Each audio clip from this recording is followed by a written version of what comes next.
Udah siap jadi pengusaha keren? Kerenpreneur, yang keren, yang berusaha. 89,6 FM iRadio Indonesia, keren banget. Kita masuk di Kerenpreneur yuk, yang keren yang berusaha. Dan kita ngomongin tentang kerja sama tim. Jadi kalau listeners yang punya masalah tentang kerja sama di dalam bisnisnya atau bahkan di keluarganya gitu ya, bisa langsung mention ke sini @Radio Jakarta atau 081 18 896 896. Dan kita sudah kehadiran di sini ada Kang Denny Tantono sebagai character coach ya.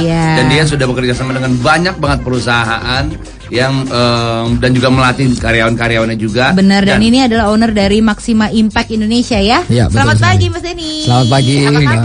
Wah, Mbak Yumi juga Mas Andi luar biasa hari ini. Kita mau ngomongin tentang kerja sama tim. Banyak listener yang sudah punya bisnis, mau bisnis yang kecil ataupun yang besar. Tapi ada juga beberapa mungkin yang ngerasa aku pengen kerja sendiri, nggak perlu orang lain, gue udah bisa jalan kok. Ini sebenarnya seberapa penting sih kerja sama tim dalam sebuah bisnis?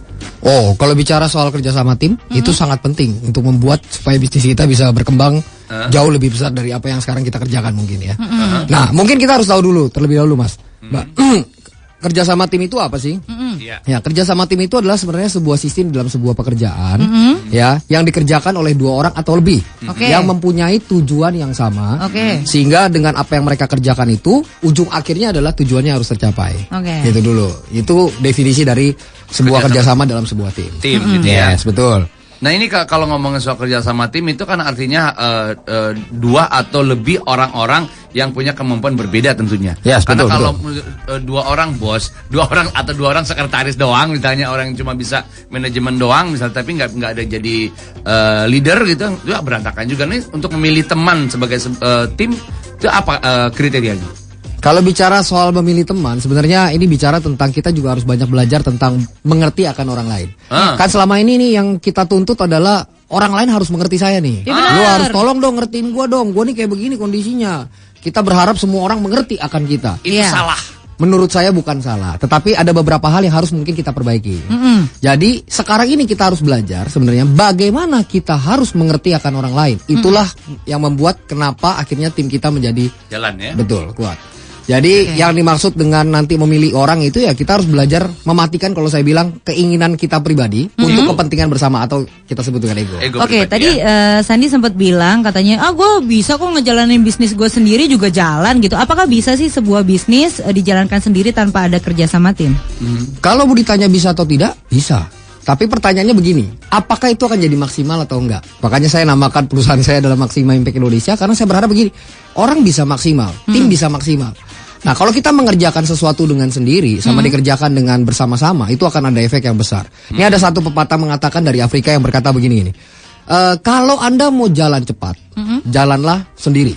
Kalau Anda mau berjalan jauh, jalanlah bersama-sama. Kenapa jalan cepat itu sendirian? Karena memang dengan sendirian kita jauh lebih beraktivitasnya lebih gampang kan. Tapi pertanyaannya bisa jauh nggak nih? Nah kenapa nggak bisa jauh? Karena di saat titik tertentu kita akan mengalami demotivasi, stres dan lain-lain. Nggak ada orang yang mengencourage kita. Akhirnya ya udah kita berhenti sampai di sana. Juga ya. Benar.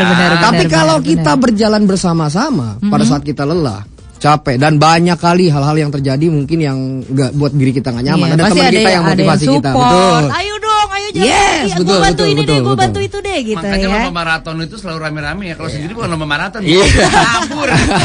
Jadi kita akan kembali lagi untuk obrolan bersama dengan kerenpreneur yang keren yang berusaha tentang kerja tim.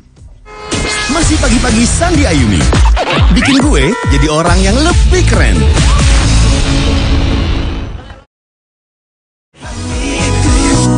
.6 FM iRadio Indonesia, keren banget. Kita di Kerenpreneur lagi nih ngomongin tentang kerja sama tim dan masih bersama Mas Denny Tantono. Dan yang mau nanya boleh loh. Karakter coach. Iya, 081 18 896 896 ya. Ketiknya JKT spasi nama spasi umur spasi pertanyaan seputar kerjasama tim dalam sebuah bisnis. Yoi. Kalau Anda ngerasa bisnis Anda mulai dragging, mulai bangkrut, menjelang kebangkrutan, tapi Anda masih kekeh pengen yang kayak Mas tadi bilang bahwa egonya dikedepanin, berusaha untuk orang lain mengerti kita, itu salah. Ternyata kita harus coba mengerti orang lain. Kalau semua berprinsip sama, pasti akan nyambung. Oke, Ya. nih kalau kerjasama itu kan pasti ada leader, pasti ada kalau bola juga bawahnya. ada striker, ada back, ada segala betul, macam. betul. Nah itu kalau misalnya sebagai leader kita membangun sebuah kerjasama, apa sih yang harus kita lakukan? Nah, Oke, kita bicara tentang kalau kita ini menjadi seorang pemimpin. Ya, kita harus mengerti orang lain. Sebenarnya ada satu pelajaran atau satu metode yang saya sebut dengan karakter manajemen. Apa itu karakter manajemen? Karakter manajemen ini adalah bagaimana kita mempelajari tentang karakter orang lain. ya. Oke. Nah, di dalam orang itu ternyata ada yang disebut dengan personality, ada yang saya sebut dengan karakter, lalu ada yang saya sebut dengan temperamen. Personality itu apa sih? Personality itu adalah siapa kita waktu kita berhadapan dengan orang.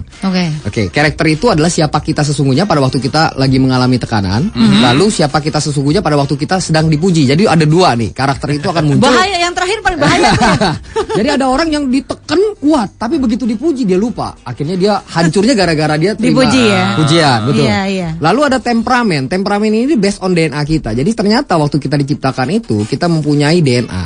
Nah, temperamen ini biasanya hampir tidak berubah lah. Bisa mengalami perubahan kalau ada faktor X di dalam Iya. hidup kita. Nah, kalau kita sebagai seorang pemimpin harusnya kita belajar dan mengerti. Jadi cara saya menghadapi orang A sama cara saya menghadapi orang B jelas itu totally berbeda. Tapi banyak hari ini, banyak leader-leader hari ini yang memperlakukan semuanya sama. Pokoknya gaya dia dipraktekin ke semua orang. Nah, sebagai seorang leader harusnya kita belajar sebenarnya masuk sesuai dengan karakter orang itu apa. Ya. Nah, Iya. bagaimana saya berhadapan dengan dia, bagaimana saya berhadapan dengan dia. Iya. Nah, itulah yang harus kita Iya. kerjakan. Dan yang kedua buat saya begini, pemimpin itu kan dilihat dari contoh. Jadi Iya. bicara tentang role model. Ha-ha. Nah, kalau kita jadi leader, sebenarnya ada beberapa value yang harus kita miliki untuk menjadi seorang pemimpin. Oke. Nah, yang pertama itu buat saya adalah big picture. Pemimpin itu harus punya gambaran besar. Ini saya ambil dari buku yang ditulis oleh John Maxwell. Sebenarnya salah satu buku yang ditulis John Maxwell ini bestseller ya, untuk membangun nilai-nilai kepemimpinan yang kuat. Big picture, seorang pemimpin itu harus punya gambaran besar atau visi. Ya, dia punya jelas banget kalau seorang pelukis dia sedang melukis, dia harus tahu apa yang mau dilukis di kanvasnya itu udah mulai dari pikiran dia. Berapa besar kanvasnya juga ya. Ya, itu dia harus tahu dulu directnya mau kemana, arahnya jelas mau kemana, itu harus dia tentukan. Yang kedua adalah Mount Everest, kalau di John Maxwell bilang adalah hukum Everest. Hukum Everest itu apa? Mount Everest kita tahu itu adalah gunung tertinggi di dunia. Pada awal-awal gunung itu ditaklukkan, itu akan sangat sulit banget ya. Iya. Nah, dua orang pertama yang sampai ke puncak Everest itu adalah Edmund Hillary dan Tenzing Norgay. Waktu ditanya, kenapa Anda bisa naik ke puncak Everest pertama kali? Banyak orang coba gagal. Waktu ditanya kenapa? Hukum yang kedua buat saya seorang pemimpin itu, kenapa waktu ditanya tadi balik lagi ke Edmund Hillary dan Tenzing Norgay, dia bilang begini, untuk sampai ke puncak Everest cuma satu kuncinya. Apa tuh? Belajar ninggalin ego. Oh. Karena kalau dia mikirin diri dia sendiri dan tidak memikirkan kepentingan orang lain di gunung itu, yang ada adalah pasti mati. Oh gitu Nonton ya. Everest deh, listener. Iya. Begitu ya. Kurang lebih begitu ya. Kurang lebih begitu, betul. Kurang lebih begitu ya. Jadi hukum kedua buat saya, kalau Anda mau jadi seorang pemimpin yang baik dan membangun tim Anda yang bagus nantinya di bawah, kerja tim yang baik, itu kedua adalah belajar ninggalin ego juga sebagai seorang pemimpin. Jadi kepentingan Anda ya dimatikan untuk kepentingan bersama. Jadi itu. Nah, yang ketiga adalah membangun kerjasama ya. Nah, kerjasama ini artinya relation antara hubungan antara saya dengan atasan ya, Dengan kalau dia bawahan juga. dengan bawahan juga, dengan sesama itu harus baik, balance. Jadi nggak bisa ke bawah bagus ke atas jelek, atau yang ke atas bagus ke bawah jelek, itu nggak bisa. Atau ke sesama teman juga jelek. Jadi yang ketiga adalah sebagai seorang leader harus dia punya relationship yang bagus. Oke. Ada lagi nih, saya ada 5 nanti hukum yang saya coba bagikan. Yang keempat ini bicara tentang rotten apple. Apa itu rotten apple? Hukum apel busuk ya.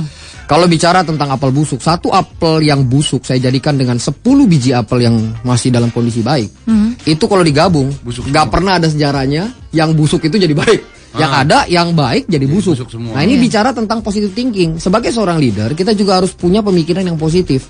Gitu loh. Nggak bisa dikit-dikit kita punya persepsi yang buruk. Nah, respon kita itu sangat penting menentukan hasil akhirnya itu nantinya seperti apa. Dan yang kelima adalah sacrifice, berkorban. Iya. Jadi seorang leader harus berani berkorban buat orang-orang di bawahnya. Benar, Jadi jangan itu- pengen untung sendiri. Betul Ada sekali, ini Kak. nggak sih Luar biasa. bentuk dan macam-macam dari sebuah kerjasama? Ada nggak sih? Kalau ditanya bentuknya itu cuma ada 2 jenis buat saya. Kenapa? Secara formal dan informal saja. Oh, oke. Karena kerjasama itu ternyata yang informal itu banyak. Contoh yang informal ya. saya mau beli jeruk satu dus. Di dalamnya beberapa kilo dong. Nah, saya beli rugi kalau beli semua. Lalu saya mengajak orang-orang untuk yuk patungan. Itu kan bentuk kerjasama yang informal buat saya. Akhirnya tujuannya tercapai. Tujuannya apa? Beli satu dus misalkan buah. Oke, Seperti patungan tuh listeners ya. Yes, model patungan itu adalah salah satu bentuk kerjasama yang buat saya informal. Tapi ada satu lagi yang formal. Formal itu adalah kerjasama yang memang ada struktur jelasnya. Jadi di dalam struktural semuanya. Nah itu buat saya ada dua jenis itu aja sih. Oke. Nah, saya bisa simpulin jadi kalau Anda adalah orang yang tidak disukai oleh teman-teman kantor, kalau Anda datang orang-orang pada menghindar. Apel busuk ya? Artinya Anda adalah bukan orang yang bisa dipilih untuk jadi teman untuk bekerja sama dalam sebuah tim. Iya. Nah, coba perbaiki diri Anda. Tapi kalau Ilisan yang mau nanya-nanya boleh. Boleh. Di 81181896 nanti Denny Tantono, karakter coach kita akan menjawab semua pertanyaan di Kerenpreneur yang keren yang berusaha. Masih pagi-pagi Sandi Ayumi. Cuma di 89,6 FM iRadio Indonesia, keren banget. 89,6 FM iRadio Indonesia, keren banget. Masih di Kerenpreneur. Mas Denny, Ya. ada nggak tips-tips yang bisa Mas Denny kasih untuk listeners di luar sana yang sedang menjalin kerjasama untuk perusahaannya masing-masing, untuk bisnisnya masing-masing? Ya, saya mau kasih tips terakhir ini yang saya singkat dengan I care. I care. Saya peduli. Iya. Nah, I itu apa? Jadi kalau saya singkat I care ya. I itu adalah bicara tentang integrity. Oke. Jadi Anda harus punya integritas. Apa yang Anda katakan itu harus berani Anda kerjakan dalam kehidupan Anda. Banyak orang hari-hari ini berani ngomong A, ngerjainnya beda. Nggak pernah sesuai dengan perkataannya. Nah, ini yang jadi masalah Mau kan. terjun dari Monas nggak jadi juga. Aduh. Lu menyinyir mulu dah. Iya, betul. Mulu tuh kayak perempuan. Ya. Integrity nomor 1 buat saya. Makanya I care. Dari I itu adalah yang paling pertama integritas. Jadi apa yang Anda katakan itu harus berani Anda kerjakan di dalam keseharian hidup Anda. Yeah. Yang kedua adalah C ya. Care itu ya collaboration yang kedua. Ya, kolaborasi artinya apa? Sekali lagi bahwa Anda harus bisa dengan siapa saja. Jadi tidak boleh memilih-milih, betul. Anda harus tahu bahwa semua bisa dijadikan tim. Itu masalah persepsi Anda aja. Bagaimana Anda melihat dan menilai orang itu. Oke. Yang ketiga adalah akurasi. Jadi akurat. Apa yang Anda mau lakukan itu harus punya blueprintnya. Harus punya. Kalau saya bilang itu adalah gambaran birunya.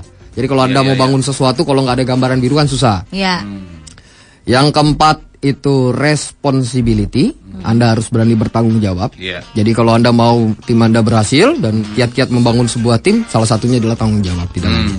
Dan yang terakhir adalah excellent. Lakukan dengan yang terbaik, bukan setengah-setengah. Benar. Tetapi yang paling baik yang Anda bisa kerjakan. Mungkin banyak orang berharap begini. Kalau saya naburnya sekarang, Mas, kalau bisa dapatnya sekarang. Memang ada kalau orang nabur hari ini benih apa itu buah salak kek, buah apa kek langsung kelihatan. Kan nggak bisa ya Mas ya, betul siram ya. dulu, lo pupukin dulu, salah nyiram, salah mupukin mati malah. Nah, itu dia. Jadi kita harus percaya bahwa dengan kita memupuk itu, benih itu akan bertumbuh. Jadi apa yang Anda lakukan yang paling baik hari ini, mungkin Anda nggak nikmatinya hari ini. Next Anda pasti akan menikmatinya. Karena saya punya prinsip begini, apa yang Anda tabur, itu yang akan Anda tuai. Jadi kalau Anda menabur sesuatu, dan Anda melakukan sesuatu di dalam taburan itu, pasti Anda akan menuainya. Makanya masakan kan paling enak dipakai tabur bawang goreng. Itu kan namanya enak tuh. Collaboration, terus juga itu apa tadi? Ya, akurasi, akurat. Akurasi, Responsibility, dan juga excellent. Itu dia listeners-nya. I care. Ya mudah-mudahan perusahaan Anda melakukan hal yang sama gitu ya. Kalau semua punya visi yang sama, semuanya pengen kerja keras ngelakuin yang terbaik, mudah-mudahan hasilnya juga yang terbaik. Siap Mas Denny, terima kasih banyak ya sama-sama. mampir-mampir dan membagikan ilmu di Kerenpreneur yang keren yang berusaha kali ini listeners. Tungguin minggu depan kita akan ada yang keren yang berusaha lagi. Benar. Ya. Dan Mas Denny ini dari Maxima Impact Indonesia. Iya. Dan buat listeners yang mau menghubungi Mas Denny Tantono, bisa ngehubungin kemana? Ya, bisa ke website kita di www.maximaimpactindonesia.com atau maximaimpactindonesia.com. Ya, maximaimpactindonesia.com, juga bisa hubungi kita di nomor telepon 021 4584 7503. Sekali lagi boleh? 021 4584 7503. Siap. Thank you banget. Minggu depan kita akan kembali lagi dengan Kerenpreneur yang berbeda lagi. Dapatkan inspirasi berusaha dari pengusaha keren lainnya di Kerenpreneur minggu depan. Kerenpreneur, yang keren, yang berusaha. Cuma di Masih Pagi-Pagi 89,6 FM iRadio. Indonesia keren banget. iRadio Indonesia keren banget.